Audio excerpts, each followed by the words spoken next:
그러니까 제목 자체가 턱끝 전진술 후 실리콘 보형물 그리고 이렇게 적어놨는데 이런 환자분 얘기예요.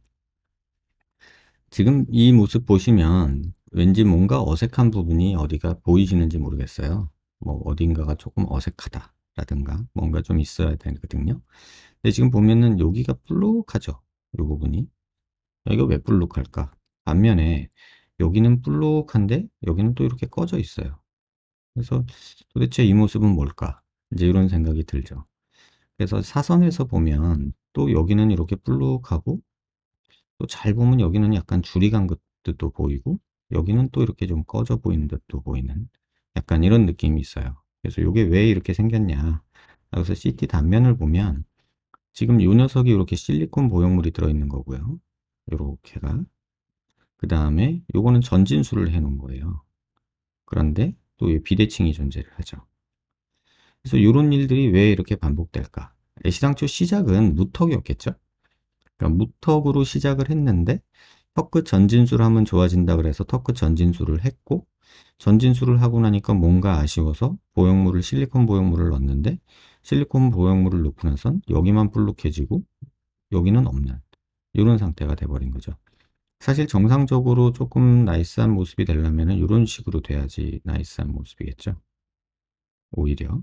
그래서 이 부분은 조금 꺼지고 오히려 여기가 조금 더 나와주고 조금 밑으로 그러니까 대각선 방향으로 이렇게 조금 길어지면서 여기 앞으로 전진이 조금 되는 이런 형태가 됐어야 좀 더 좋았을 텐데 그래서 단면으로 조금 더 음영을 달리해서 보면 지금 보형물도 이렇게 좀 이렇게 파먹은 듯한 이런 모습이 보여요. 그래서 이건 또 뭘까? 실리콘 보형물이 왜 이렇게 들어있을까? 이런 생각을 했던 경우였고요. 실제로 수술하고 제거를 해보니까 실리콘 보형물이 보통은 이렇게 있는데 이제 너무 튀어나온 것 같으니까 여기를 싹둑 자르신 것 같아요.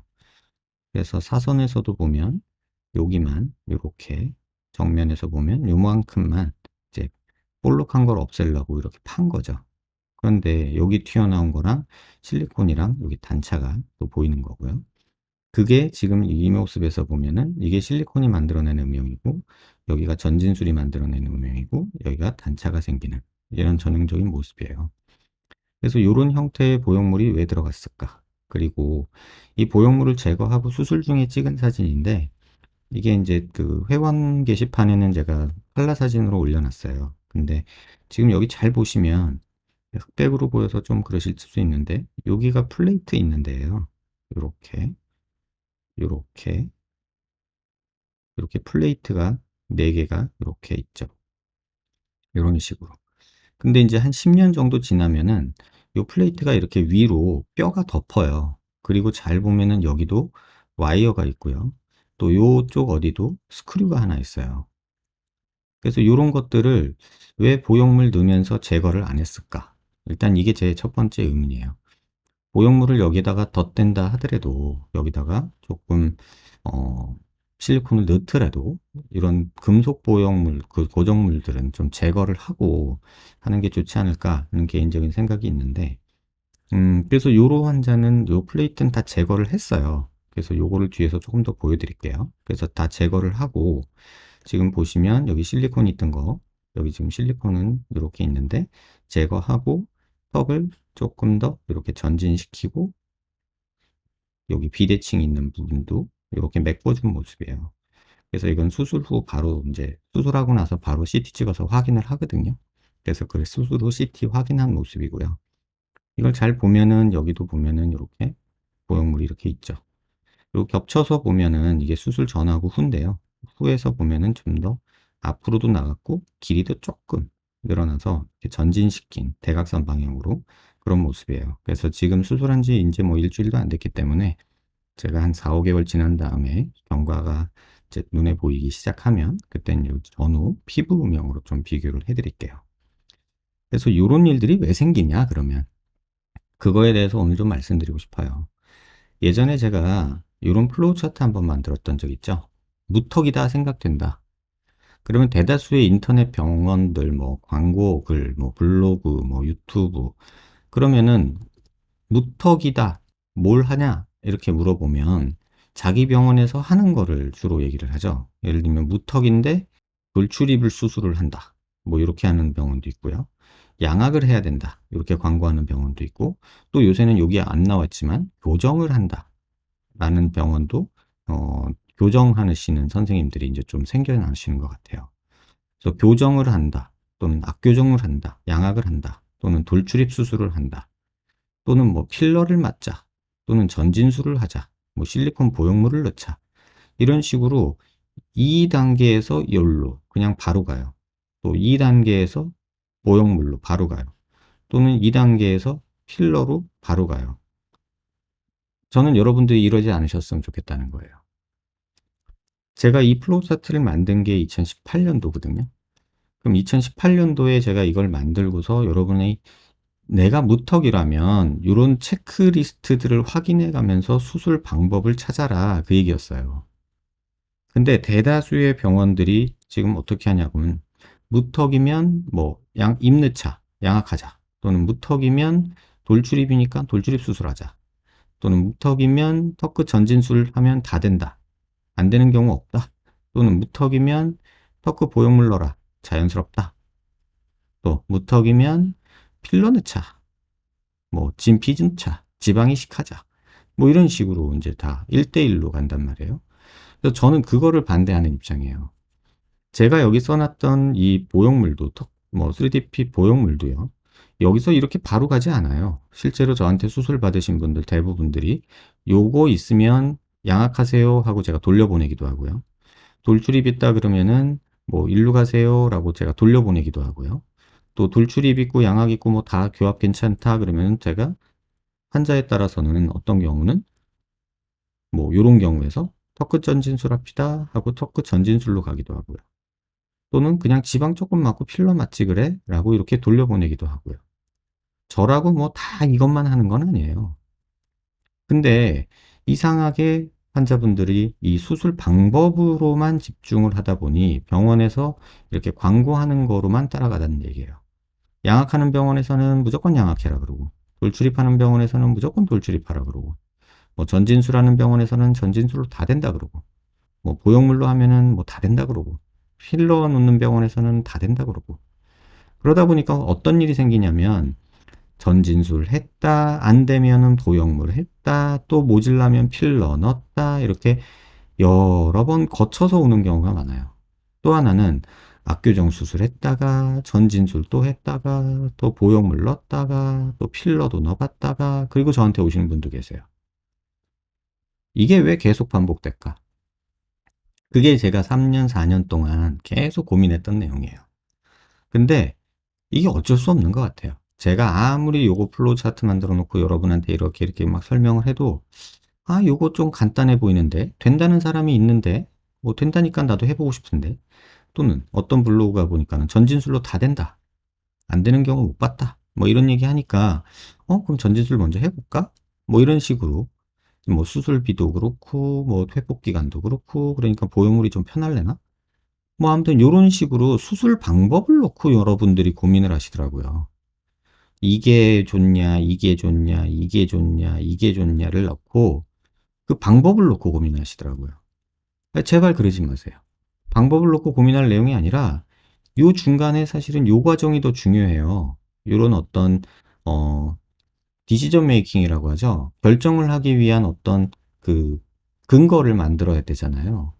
근데 이런 거 저런 거 따지지도 않고 나는 무턱이면 무조건 이거 막 이런 식으로 여러분들이 가고 이거 얼마, 이거 얼마, 이거 얼마, 이거 얼마 이런 거 따지면서 수술을 고르다 보니까 빙빙 돌아가지고 결국은 원점으로 돌아오거나 한참 돌아가는 그런 일들이 벌어진다는 얘기예요. 그래서 그거를 막아주고자 하는 게 제가 방송하는 이유예요. 뭐 저한테 수술 안 받으셔도 돼요. 뭐 필러 맞는데 솔직히 말하면 필러 맞는다 그러면은 야 요새 필러 싼 병원 많은데 굳이 왜 나한테 맞으려고 해? 집 가까운 데 가서 맞어. 이렇게 얘기를 해요 저는. 그리고 양악해야 된다 그러면 양악하는 병원들에 가서 상담 받아. 양악해야 될 것 같아. 이렇게 저는 보내거든요. 또는 뭐 턱끝 보형물 넣는다 그러면은 저는 이제 실리콘은 안 넣어요. 그래서 실리콘 보형물은 조금 이제 저는 싫어하는 입장이고 전진술 필요하면 전진술 해. 근데 뭐 선생님한테 저한테 수술 받는 게 뭐 비용이 비싸고 뭐 원하는 날짜에 안 되고 그러면 다른 데 가서 받아도 돼. 라고 저는 얘기를 하거든요. 그런데 왜 환자들이 계속해서 이런 식으로 수술 방법에 대해서만 고민을 할까? 정작 중요한 건 여기 있는 내 얼굴이 어떤 상태인가를 판단하는 게 더 중요한데 그 부분을 여러분들이 간과하고 계시니까 지금 여기 환자분처럼 이렇게 전진술 했다가 턱그 보형물 넣었다가 결국은 또 저한테 오셔서 또 손을 보게 되는 이런 일들이 벌어지는 거예요. 그래서 이 부분들을 제가 좀 줄여드리고 싶다는 게 제가 방송하는 이유고 여러분들도 조금 그런 부분들 참고해 주셨으면 좋겠어요. 그래서 지금 CT를 보여드릴 텐데 지금 이 환자 CT 이제 수술 전 모습이고요. 이게 수술 후 모습이에요. 이게 수술 후 모습이고 이게 수술 전 모습이에요. 그래서 보형물로 이렇게 좀 만들어 넣은 거고요. 지금 이렇게 보면은 뭐 이런 단차들도 보이고 또 옆에서 보면 이런 비대칭도 보이고 그래요. 그래서 이런 부분들 또 이렇게 음영 달리해서 보면 실리콘 보형물이 또 신경에 가깝게 이렇게 있어요. 이런 부분엔. 그래서 이런 부분들은 좀 피해주고 싶다. 그래서 요걸 좀 어떻게 해주고 싶다. 이런 생각인 거지. 뭐 보형물이 무조건 나쁘고 전진술이 무조건 나쁘고 이런 이분법적인 생각 또는 뭐 보형물이면 다 된다. 뭐 전진술이면 다 된다. 이런 생각들 또는 광고 글들 뭐 근사하게 의학적으로 포장해서 뭐 굉장히 좋은 방법인 양, 뭐 얘기하는 병원들도 있죠. 하지만 여러분들이 알아야 될 거는 내 상태가 어떤 거냐에 집중을 하셔야지 그 병원에서 말하는 자기 방법의 장점, 단점 이런 거에 대해서 너무 휘둘리지 마셨으면 좋겠다는 게 제가 여러분들한테 당부드리고 조금 강조하고 싶은 부분이에요. 그리고 지금 이 환자분 아까 제가 플레이트 말씀드렸잖아요. 플레이트 만든 걸 한번 보여드릴게요. 지금 이렇게 보면 지금 여기에 플레이트가 있거든요. 잘 보면은 이렇게 보이시죠? 조금 확대해서 볼까요? 여기 보면 플레이트가 이렇게 있잖아요. 그리고 여기에도 뭔가가 있어요. 또 여기에도 뭐 찌글찌글 뭐가 있어요. 근데 이거를 정확히 보기가 힘들어요. 그냥 일반적인 CT만 이렇게 보면. 근데 이 플레이트가 어떤지 정확하게 보려면 이런 식으로 이제 CT 음영을 조절할 수가 있거든요. 뼈만 보이게 할 수도 있고, 이렇게 살이 보이게 할 수도 있고, 이런 식으로 음영을 조절할 수가 있어요. CT는. 지금 보형물이 지금 보이죠? 이렇게 되면. 요 덩어리가 지금 보형물이잖아요. 실리콘 보형물. 이런 식으로 실리콘 보형물만 보이게 조절을 할 수가 있어요.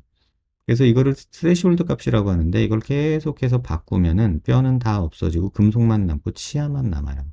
그래서 요거를 제가 한번 만들어 볼게요. 이렇게만 하면은 지금 여기 보면은 이렇게 큰 스크류가 박혀 있는 거예요. 여기 살짝 보이던 게 이렇게 스크류였던 거예요. 그래서 조금 지저분한 거 다 지워버리고 요것만 자세히 볼게요. 그래서 요것만 자세히 보면 지금 스크류가 4개가 박혀 있죠. 플레이트가. 아까 말씀드린 플레이트가 이렇게 있고 요 플레이트가 나사가 4개가 박혀 있어요. 그리고 이쪽에 엉뚱하게 스크류가 하나가 박혀 있고 그 다음에 이쪽에 뭔지 모르겠지만 와이어 같은 게 이렇게 보이죠. 근데 이 와이어도 잘 보면은 막 벨벨 꼬여 있어요. 이렇게 루프라고 하는데 이렇게 루프가 2번 이렇게 꼬여 있어요.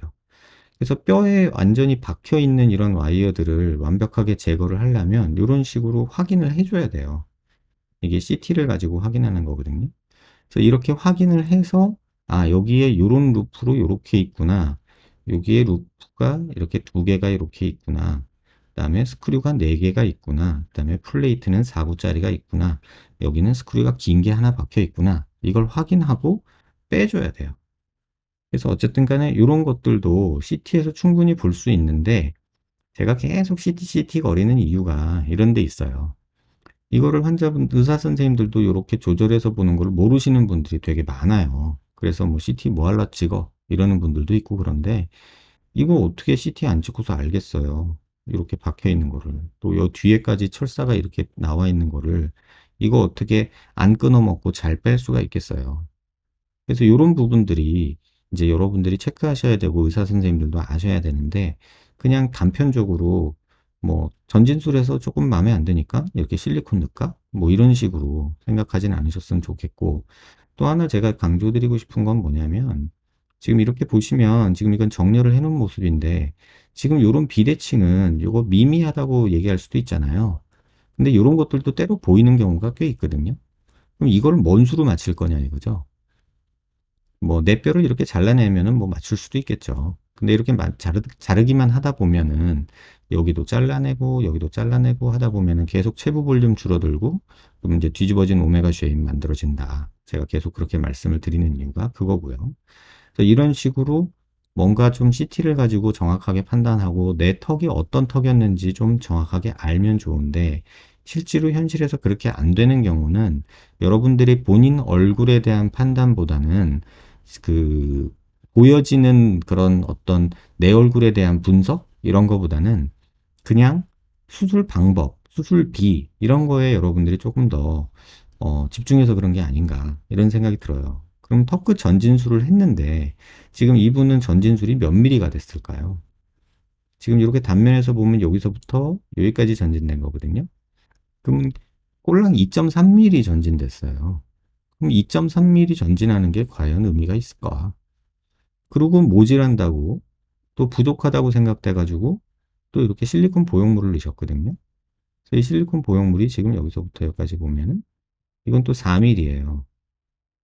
그러니까 뭔가 지금 이 계획적이지 못하잖아요. 필요한 전진량이 얼마고, 뭐 길이를 얼만큼 늘려야 되고 또는 줄여야 되고, 이런 거에 대해서 수술 전에 충분히 계획을 하고 들어가야 되는데, 그게 안 된 채로 그냥 전진술 또는 보형물 이렇게 하다 보니까 수술이 반복되고 원하는 결과는 안 나오고, 이런 일이 반복되는 것 같아요. 그래서 그거를 꼭 좀 바꾸고 싶은 욕심이 있었는데, 한편으로 생각하면은 환자분들이 그렇게 하시는 것도 어떻게 보면 이해되는 부분이더라. 이런 생각도 있어요.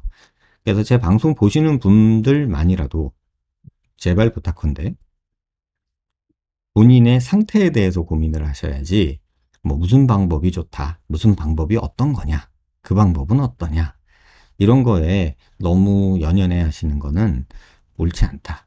그래서 그 얘기를 꼭 좀 드리고 싶어요. 그래서 제일 관심 있게 여러분들이 보셔야 될 거는 이런 어떤 수술 방법, 이런 뭐 방법, 비용, 할인 이벤트, 뭐 이런 것들에 대해서 방법 이런 거 신경 쓰지 마시고요. 이거는 의사 선생님이 판단하셔야 되는 부분이에요. 이 부분은. 근데 이 부분은 의사 선생님들도 다 인식 못 하시고 그냥 본인이 하시는 수술을 이렇게 역으로 이제 광고하시는 경우가 꽤 있죠. 근데 정말 중요한 건 여기 있다는 거. 여러분들이 꼭 기억하시고, 어렵지 않거든요. 부종교합 있는지 없는지는 그냥 대부분 아실 수 있어요. 그냥 씹어 먹어 보시면 아시거든요. 이빨 잘 맞는지 보시면 되고 앞니 보면 되고, 그다음에 돌출입 있는 거는 코랑 입이랑 턱 끝이랑의 관계를 보시면 되고, 그다음에 하악 체부 볼륨은 요런 거울 보면서 내가 여기가 볼륨이 있나, 이 폭이 넓나 좁나 여기가 없나, 이런 거 확인하시면 돼요. 이렇게 본인이 하실 수도 있지만 조금 더 정확하게 보려면 전문가 도움을 받아라. 그리고 꼭 CT 찍어서 검사를 받아라. 그리고 정이나 그게 불안하고 뭐 어떤 선생님이 정확한 얘기를 해줄지 모르겠다. 그러면 차라리 비대면 상담하시고 가시라. 그리고 어떤 수술을 선택하든 그건 본인의 자유다. 다만 각 수술이 가진 장단점에 대해서 그때 가서 고민해라. 이게 없이 수술 방법을 장단점을 따지면서 고민하기 시작하면 정작 중요한 내 얼굴이 아닌 남의 수술 방법에 대해서 고민하고 헤매게 된다. 그러면 이런 식으로 반복적인 수술을 만들게 된다. 그게 여러분한테 꼭 드리고 싶은 말씀이에요. 뭐 복잡하게 얘기 드리고 싶진 않은데, 이상하게 이 얘기 갖고서 계속해서 뭐 다른 선생님들 다른 소리 하고 뭐 누구는 그렇다던데 누구는 그렇다던데 이런 얘기가 계속 나오는 이유는, 여러분들이 이거에 대한 고민 없이 계속 이런 수술 방법, 광고하는 병원 또는 주장하는 병원들의 어떤 내용에 대해서, 수술 방법에 대해서 고민하시고 계셔서 그래요. 그래서 이런 거에 대해서 고민하기보다는 내 필요도에 의해서 내 상태에 따라서 고민하시라. 그게 꼭 드리고 싶은 말씀이에요. 그래서 결론은 수술 방법에 대해서 고민하지 마시고 본인 상태에 대해서 더 고민하시고, 그 다음에 수술 방법을 선택하고 각 방법의 장단점을 이해하시라. 이렇게 꼭 말씀드리고 싶어서 오늘 잔소리 겸 또 이렇게 한 번 더 말씀을 드렸어요. 그리고 이렇게 오래된 이렇게 뼈에 묻혀 있는 플레이트 뭐 10년, 이분도 10년 된 거예요. 토크 전진수란 게 지금 이게 10년 된 거거든요. 10년 된 것도 제거는 가능하다. 다만 이 뼈를 걷어내야 되고 이 나사 여기 잘 보면 이렇게 십자 모양이 이렇게 있거든요. 요걸 다 파가지고 드라이버 꽂아가지고 부러지지 않게 잘 돌려서 빼야 돼요. 만약에 그게 안 될 때는 또 이렇게 주변을 파가지고 뽑아내야 돼요. 그런 일들이 있다. 이렇게 보시면 될 것 같아요. 자, 참고하시고요.